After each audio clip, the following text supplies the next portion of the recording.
Close your eyes for a moment and try to remember the smell of your old elementary school. Maybe it was the scent of floor wax on a humid Monday morning, or that distinctive, slightly sweet aroma of fresh ditto machine ink. For many of us, those hallways were more than just a place of learning. They were the backdrop of our entire childhood. If you grew up in the 1950s, your school day likely started early, perhaps at 7:30 in the morning. You weren't wearing a backpack yet, because those wouldn't become standard until the 1970s. Instead, you probably used a book belt. Before World War II, schools were often monumental brick fortresses designed to look like civic temples. But the baby boom changed everything. This gave rise to the finger plan school, an architectural revolution.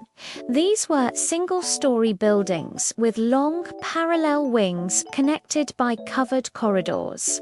They were designed for hygiene and health, featuring massive north-facing windows to provide soft, glare-free light. The idea was to prepare students for the practical realities of adult life. Boys were steered toward vocational training, while girls were tracked into home economics. In some classrooms, girls learned kitchen physics, which essentially meant knowing how to keep coffee warm for a future husband.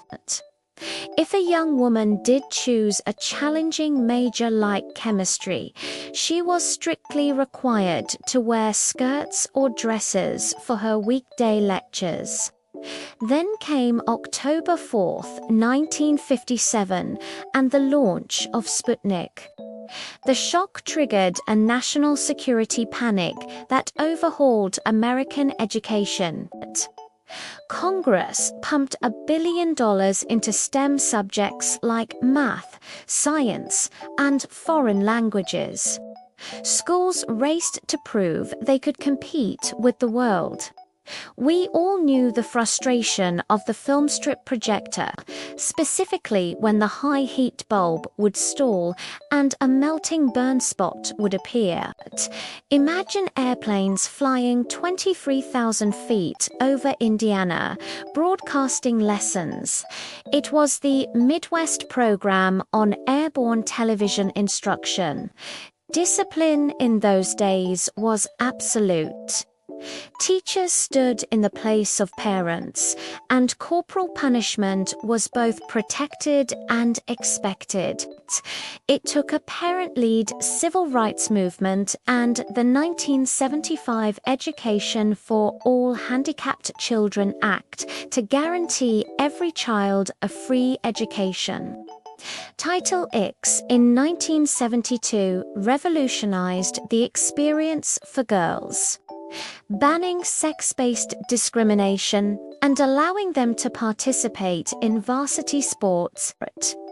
Perhaps the most painful memories are tied to racial integration. Massive resistance persisted even after the Brown versus Board of Education decision. Desegregation busing in the 1970s was intended to diversify schools, but it often led to white flight and neighborhood school closures. By the 50s, refrigeration allowed for variety. You might have seen protein-heavy dishes like cheese, meatloaf, or ham and bean scallop.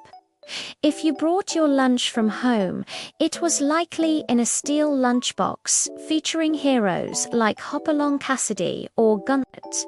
We transitioned from paper textbooks and slate blackboards to the computer labs of the 90s and the digital-first classrooms of today.